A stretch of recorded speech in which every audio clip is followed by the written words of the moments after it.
other guys and gals are down there as well. Yeah. You're saying so every year is like a dog year, meaning that it lasts 7 or it's like 7 years. Yeah. One day is like 7 years you're down here. You know. So it ages you. It ages. I mean, it really does, and it was challenging to say the least, but yet it was very rewarding. I used to love when the people would say to us, "Thank you, Uncle Sam's boys." Yeah. Thank you, Uncle Sam's. Who would boys. say that? Locals, the local Okay. cruisins, the local cruisins, and sometimes they'd get angry at us though because they would say, "All you Continentalers, you will come here for several years and then you leave us, and you leave us." And There's more people that come down though. yeah, there'll be replacements. Yeah. There's replacements that come in, but Faces change, but the faces change. The game stays is still the same, and But yeah, maybe from a relationship standpoint, like Yep. maybe from that standpoint, they'll miss people like you, individuals, that they maybe might have grown close to. you do meet them, and what's funny about the islands, and for those that are listening, I mean it's a situation where they kind of are cold towards you for about the first year, but then they start seeing you around. They are lovely, lovely people. They warm up to you, say good morning, good night, how are you, sir? So they're a little reticent or reserved Because they or don't know if you're in here for a whose bit. team are you on? Yeah, they don't know, and I share that with you. I share that with personnel because people that are listening, and that was one thing I learned. I first got down, and I'm like, wow, these people are cold, man. They're like cold. I mean, give them a little time, right? And give them a little time, and they warm up to you, and just keep being you, keep being nice, keep being professional. Yep, I mean you start parking down there in the government lot there. You're going downtown to go to a meeting or something, and not that I didn't call the meeting. Somebody else called the meeting. Yeah, not a meeting guy. Not a meeting guy, and they start saying to you, all the guys be hanging out there, and they say, "Good morning, boss. Good morning, boss." Finally, it started to turn over. Yeah, before that it was stone cold.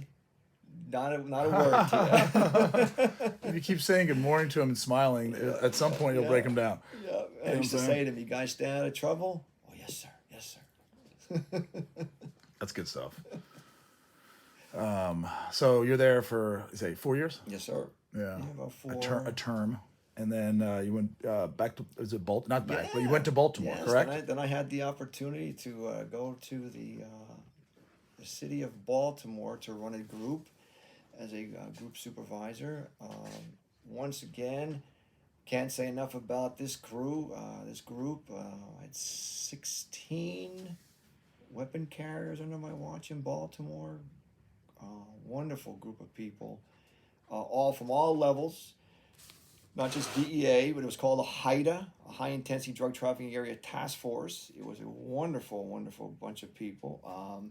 You had DEA, I had Baltimore City, Baltimore County, I had Maryland State Police, Maryland MTAP, Howard County, Anne Arundel County. So you were connected. We were connected up there. And so running 16 A+ personalities up there, or down the islands, I guess my total office down there was somewhere in the teens. I can't really remember. But we had numerous groups in Baltimore. And we were I could put it out there, group six. And these guys and gals, they were awesome. They were just an amazing group of people. This is early 2000s. This is going to be mid 2000s now. So we're like 2010? No, about 5, 6, 7. Oh, okay. My 5, bad. 6, 7. Yeah. Is that when? what's it? Is it The Wire? Is that when The Wire came out? I don't know. People ask me. I never seen it. Yeah. I never watched it. People rave about it. I watched Breaking Bad. Yeah. I thought that was very good. That's a whole nother methamphetamine. It's a whole nother world.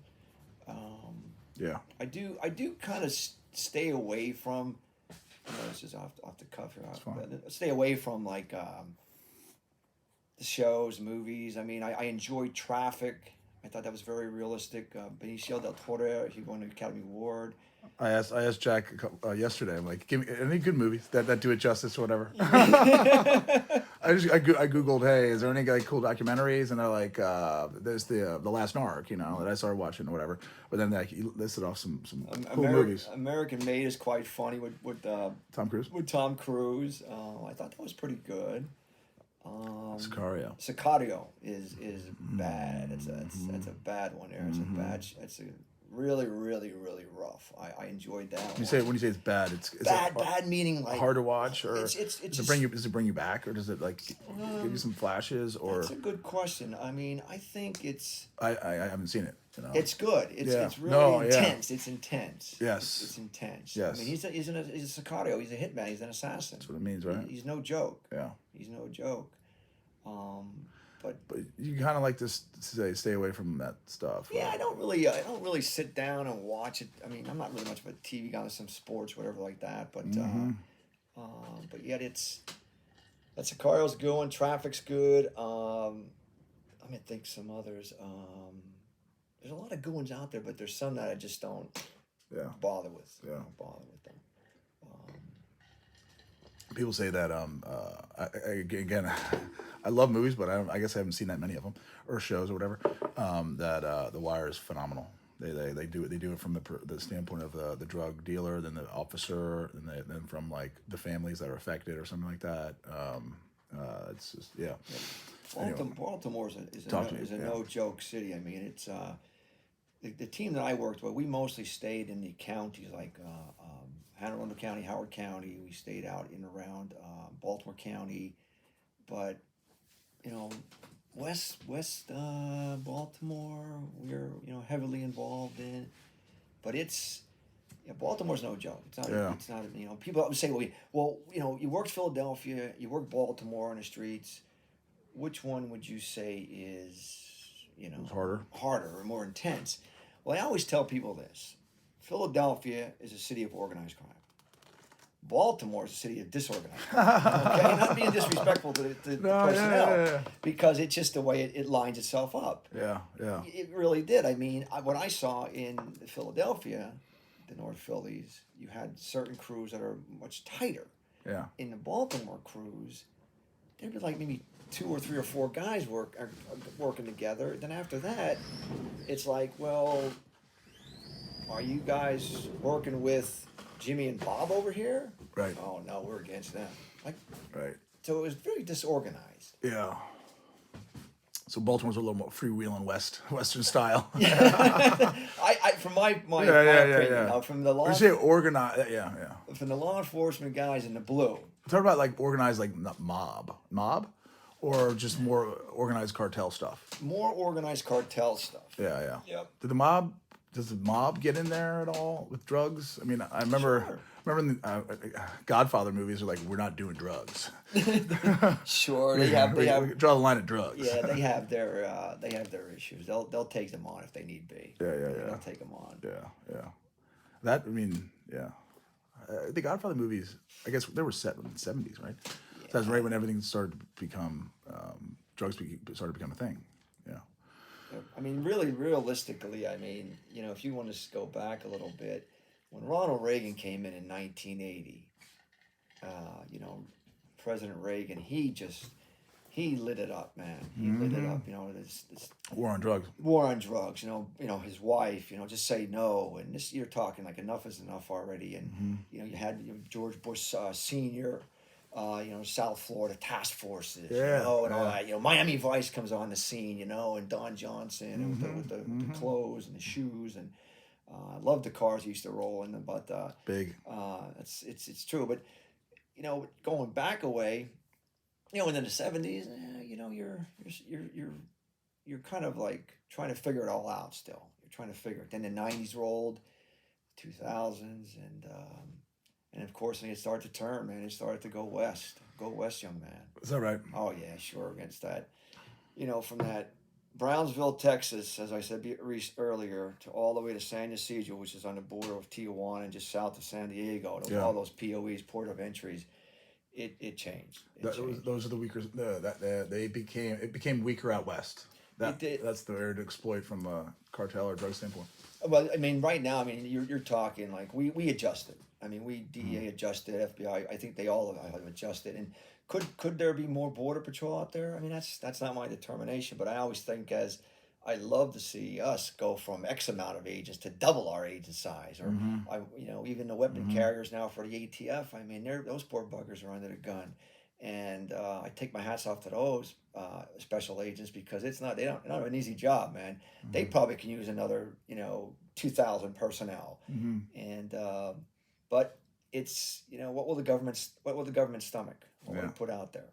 The So just like kind of like a broad question, I guess. We talked a little bit about off air, but like any like cool stories or whatever like jump out to you, or stuff that you could tell without divulging too much. I mean, in your time and like so you're in the DA for how many 30, years? 30 plus. Total time was 32. 32 years. That includes your sick time. Believe it or not, I had almost a year's worth of sick time going out. I never took sick, and they don't seem sick. Sick.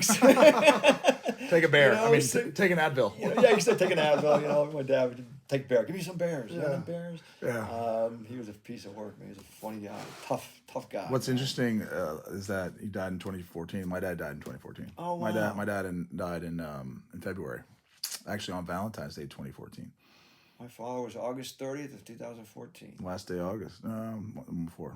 And he lived a full life. He was 80. What, 80? 85, almost 80. Well, 84, 5 months. So 84 and a half. Let's call it healthy.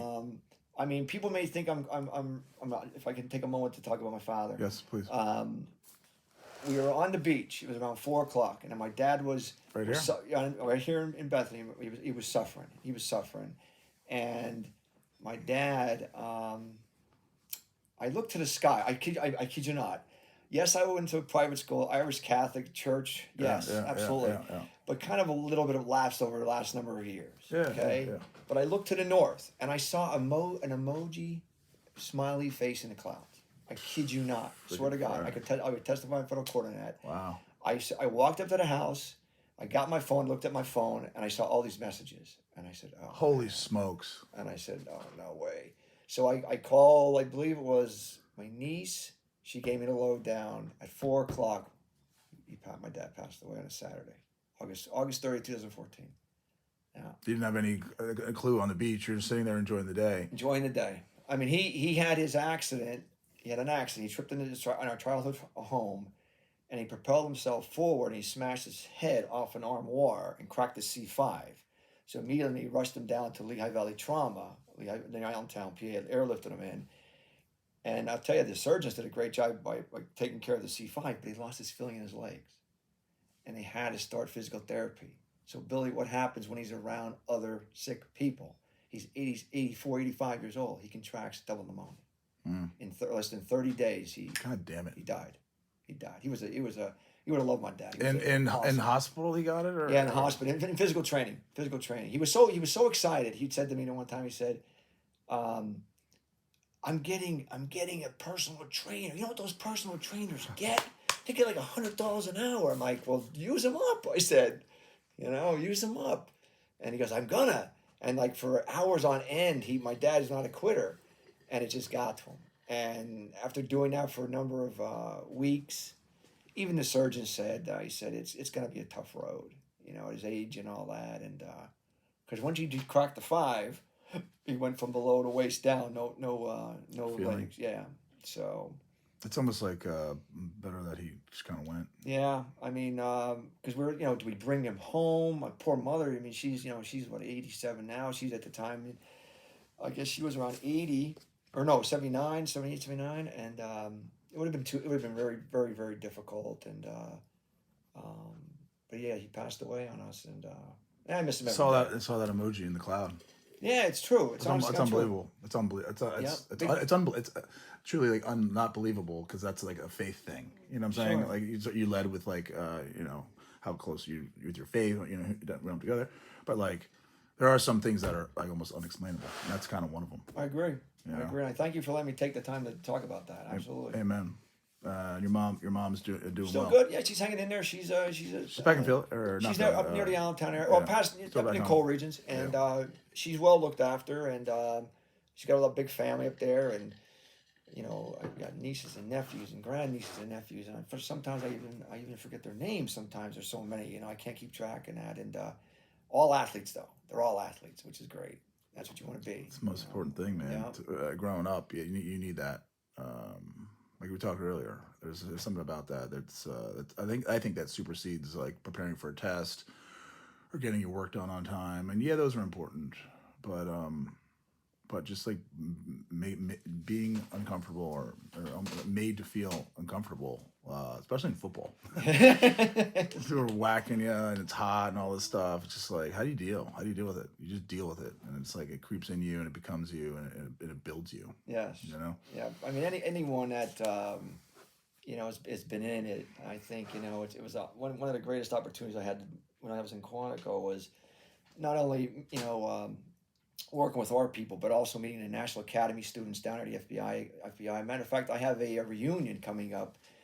Speaking of reunions, at the end of the month, I'm going over to Quantico for a luncheon for former DEA instructors and FBI instructors to go over and have lunch together. It's wonderful. For guys that I worked with. It's wonderful. So I was invited for that. I guess early October I was invited. So I'm gonna go over for a luncheon, and it's a wonderful brotherhood. Yeah, it really is. It really, really is. And you see these guys, and I'll tell you what, there were some, like the HRT guys from the FBI. There were some warriors, man. There were some freaking warriors. Yeah. Yeah. It makes you want to work harder. And you see these guys, and you doing it, and I know, going back to what you were saying, that I feel like I wanted to be there, but was I intimidated to be there or whatever.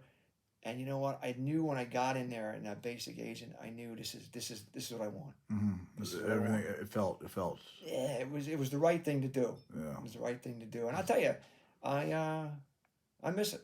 Yeah, I miss it. That was my next question. I'm like, how you doing in retirement? yeah. 5 years into it, and sitting pretty, I guess, and chasing the sun and working on the sand there, I mean, we talked earlier right before we hit go again about like sort of your day sort of start. It kind of starts with your workout and it revolves around a workout, And I've seen you on the beach so many times, and you love reading. Yes. You and Cindy are both seem to be ravenous sort of readers, and we chew books up. Sitting down there and just taking the sun, taking the nature, taking the ocean.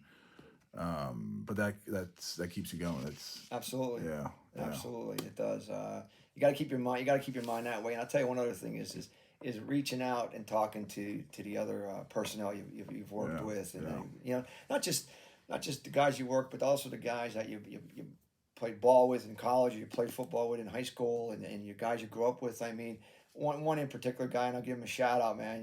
He's I'll call him Pete S. and another guy, Paul D. and Chuck T. and all these guys, man. Just you don't see them for 40 some years. Mm-hmm. And it's like you saw them yesterday. It's your old football buddy. Because they're still breaking your balls, the same way they did back in '79. Yes. And it's a great thing. And you built something back then that that's sustained. Yeah. That's what everyone sort of wants to do in some sort of way, is to make like indelible sort of memories, and you don't want to just do something and forget about it. Absolutely not. You want to do something and remember it. Have it become a part of you. And in high school, there's definitely the potential for that, because of the age and everything, and you're doing this tough stuff, football, whatever it might be, and trying to just pass chemistry and stuff. Sure.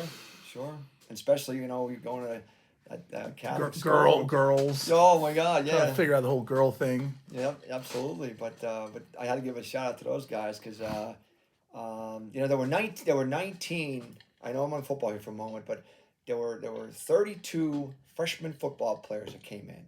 When we were all said and done our senior year, there was 19 of us. 19 still hung in there as a senior team in 1979. It was 19 seniors.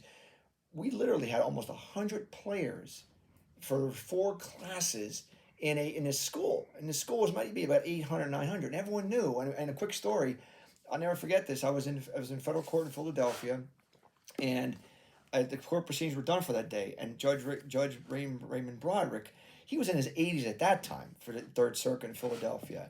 And we were done doing our proceeding for the day, and he says to me, he says, McFarland, agent, come here. I'm thinking, oh my God, what did I do? A federal judge is calling me up to the bench.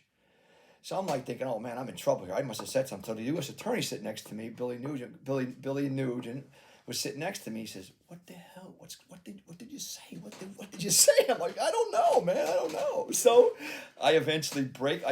I go up and talk to him, and I start talking to the assistant U.S. attorney. Excuse me, my God, the DA, or is that no the judge? The Fed judge.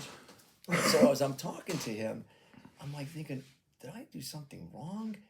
And he says to me, McFarland, he says, where are you from? I said, sir, I'm up from the coal regions in Pennsylvania. He said, you from a town called, I'll say M City. Mm-hmm. And I said, yes, I am, sir. He goes, boy, he said, where'd you go to school? And I said, Marion Catholic. He goes, boy, that's some good football up there.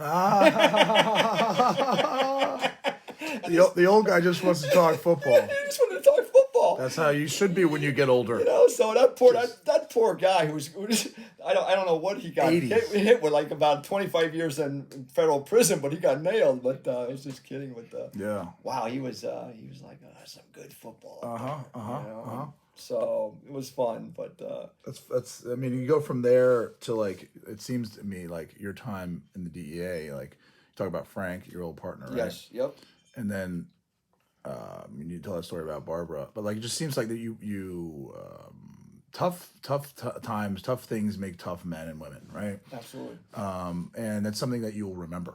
So it's like the whole your experience there, your time there, 32 years, something like that. Yeah. It's like all those relationships weren't just made on a beach sipping like pina coladas, No. So those are like that just really forges relationships and friendships. Absolutely. And that's what you carry with you going forward. Like you said it kind of earlier, you can pick up your phone and call like a handful of people, and you can pick up right where you left off and start talking about memories or whatever, or things or current events, or it's what a great cool cauldron to sort of like to generate lifelong friendships. Absolutely. Friendships the name of the game. Friends, I agree. And that I would think just keeps you happy and keeps you moving forward whenever you're doing. I do agree. Like I said, you're a fast learner, and I do thank you very much for giving me the time to speak that way. Mm-hmm. And I know there's some stories you may want to hear. I mean, what I can share with you, and that there's some that are just off the cuff, so funny. After leaving Baltimore, we went over to headquarters then for a period of time, and that was a numerous amount of. What's headquarters? Headquarters is our headquarters is right across the street from the Pentagon. Cool. It's a two-story. Yeah, Arlington, Virginia, Pentagon City, whatever you want to call it. It's a 2 stories, 2 towers, 10 floors each, and I had the opportunity to once you leave. How can I put this? You do your time in the field as a boss, as an agent, and as a boss. Then you're going to be called in the headquarters. And then when I was called in the headquarters, I had the opportunity to go to our inspections division.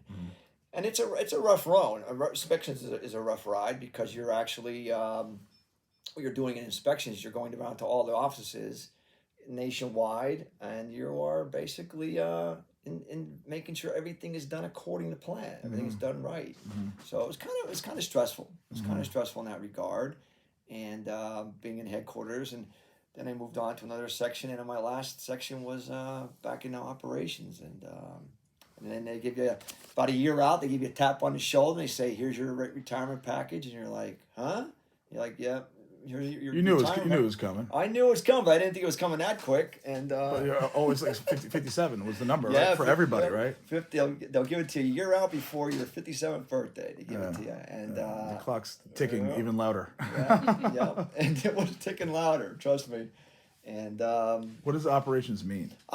In operations, we were in. I was in the Mexico, Central America, Canada section for my end of my tour, or actually for my last several years. Wonderful people. I mean, probably the busiest. And some other guys may say differently, but probably the busiest section in operations because you're dealing with Mexico and all the seven CENTAM countries, Central America countries, and lovely Canada to our north, in which we had a great relationship with, and they were the RCMP were just tremendous and very, very, very tough. You know, one guy went to the Army Navy game. They took him to the Army Navy game. It was snowing that particular year. I think it was 2018, and there was a guy in a short sleeve shirt. Like the RCMP guy hanging on his short sleeve shirt, you know, and up in Philly it was snowing, and it might have been 17, but just wonderful people, and but that was that crew right there. They worked because that's where all the action is right now. That's where that you're always on the news, you know, and still you know, the border, and it's rough right now. It's definitely rough. Would you say now more than ever? You know, I don't really know. I mean, it's a sexy line, you know. Yeah, I mean, I don't really know particularly, you know, statistical information or seizures but what you see on the news, they're coming in.